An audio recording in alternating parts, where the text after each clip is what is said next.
జై శ్రీరామ్ ఇంటికి లక్ష్మి లాలకి స్వాగతం అండి.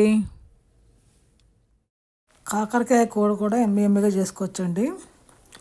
దానికి కావాల్సిన పదార్థాలు: కాకరకాయలు తీసుకోవాలి. కాకరకాయలు శుభ్రంగా కడిగేసి ఉప్పుతోటి మధ్యలోని కట్ చేసి గింజలు తీసేసి ఉప్పు రాసి గిన్నెలో ఉంచుకోవాలండి. అలాగే మా గార్డెన్లో కాసిన తోటకూర కూడా కోసామండి. కాకరకాయలు మా గార్డెన్లో కాదు, ఇంకా రాలేదు. తోటకూర మా గార్డెన్లోదే ఉప్పు నీళ్ళలో నానబెట్టాను. కట్ చేసి పప్పు చేస్తాను అనమాట. కాకరకాయలుగా శుభ్రంగా కడిగి క్లాత్ మీద ఆరబెట్టాను. అలాగా ఒక పర్సుల్లా కట్ చేస్తాను అనమాట. మధ్యలోనే కట్ చేసి అందులోని గింజలన్నీ తీసేసానండి. గింజలన్నీ తీసేసి ఆ గింజలు పక్కకు పెట్టాను కదా నేను, మొత్తం కాయలన్నీ. దాని తర్వాత దానికి కాయలకి ఉప్పు రాసి గిన్నెలో పెట్టి ఉంచాను అనమాట. మూత పెట్టి అది కొంచెంసేపు అయిన తర్వాత చూస్తాను ఎలా ఉన్నాయని. దానికి కావాల్సిన పదార్థాలు చెప్పి: ధనియాలు, జీలకర్ర, కాకరకాయలు, ఎండు కొబ్బరి, పల్లీలు, సాల్ట్, అంతేనండి కావాల్సిన పదార్థాలు. పప్పు వండడానికి పప్పు కూడా చేస్తున్నాను. తోటకూరకి పప్పు నానబెట్టాను. తోటకూర బాగా కడిగి కట్ చేసి తోటకూర పప్పు వండేస్తాను. అదే అందరికి తెలుసు కదా పప్పు చేసుకోవడం. నేనేం చూపించట్లేదు దాని గురించి, ఓకే. పక్కన ఉంది కదా అని చూపిస్తున్నాను అంతే మీకు. తోటకూర పప్పు అందరూ చేసుకోవడం వచ్చు కదండి. పచ్చిమిర్చి వేసేసి అందులో తోటకూర కట్ చేసి వేసేసి కుక్కర్ విజిల్ పెట్టేసాను. దాని తర్వాత కాకరకాయలు కోసమని అలాగా పల్లీలు, జీలకర్ర, ఎండుమిర్చి వేయించానండి. ధనియాలు వేయించుకుని లైట్గాను ముందు పల్లీలు వేయించుకోవాలండి. పల్లీలు ఎక్కువ వేగుతాయి కదా. తర్వాత ధనియాలు, జీలకర్ర లైట్గా వేయించేసి అవి వేగిన తర్వాత పొడి చేస్తున్నప్పుడు ఎండు కొబ్బరి వేసుకోవాలండి. వేగిపోయి మిక్సీలో వేసుకుని పొడి చేసుకోవాలి. అవి చాలా ఎమ్మిగా ఉంటుందండి. కొబ్బరి కూర కూడా ఎండు కొబ్బరి వేసాను.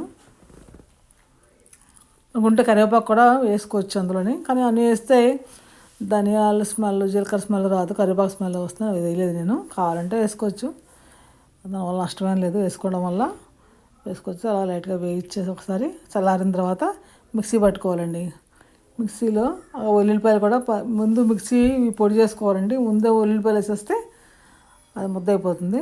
ఉల్లిపాయలు కూడా వేసుకుని మిక్సీ పెట్టుకోవాలి. కాకరకాయలు ఉప్పు వేసి ఉంచాం కదా, కొంచెం నీళ్ళు అలా పిండేయాలి. పిండేస్తే వాటర్ వచ్చేస్తుంది, తొందరగా మొగ్గుతాయి అన్నమాట కూర. అవి వేయించుకుని పక్కన పెట్టుకుని అవన్నీ మిక్సీలో వేసుకోవాలండి. మిక్సీలో వేసుకున్న తర్వాత ముందు మీరు కారం నలిగిపోయిన తర్వాత ఉల్లిపాయలు వేయాలండి. ముందు వీటితో పాటు ఉల్లిపాయలు వేసామంటే కారం నలగదు, ముద్ద అయిపోతుంది. నేను తొక్కలతోనే వేస్తున్నాను ఉల్లిపాయలు. కారం ముద్ద అవ్వకుండా ఉంటుంది అనేసి, పొడిపొడిగా వస్తుంది కారం అన్నమాట. ఆ కారం కొంచెం మిగిలితే పక్కన పెట్టుకోవచ్చండి. పక్కన పెట్టుకుని మిగిలిన కూరలో కానీ వాడుకోవచ్చు. అలాగా మిక్సీ పట్టేసి చాలా ఏమేమిగా ఉంటుందండి. మీరు కూడా ట్రై చేసి చూడండి. నేను చాలాసార్లు చేశాను, ఇప్పుడు వీడియో పెట్టలేదు కానీ ఇప్పుడే పెడుతున్నాను. అలాగే మిక్సీలో వేస్తే నలిగిపోయింది, అలాగ ఉంది. దాని తర్వాత ఉల్లిపాయలు వేసేసి ఒకసారి క్రష్ చేస్తే ఉల్లిపాయలు కూడా నలిగిపోతాయండి. అంతేనండి.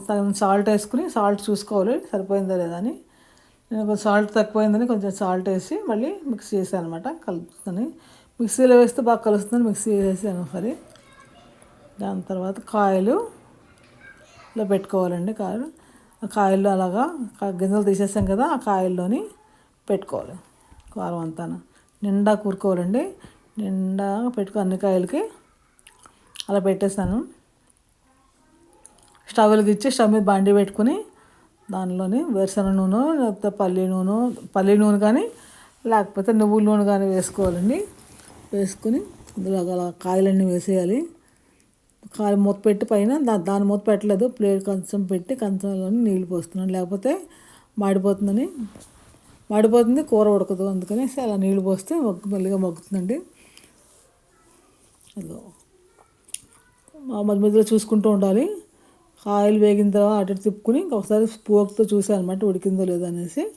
మొత్తగా అయిపోతే ఉడికిపోయినట్టండి. ఒకసారి మూత తీసేసి అటు ఇటు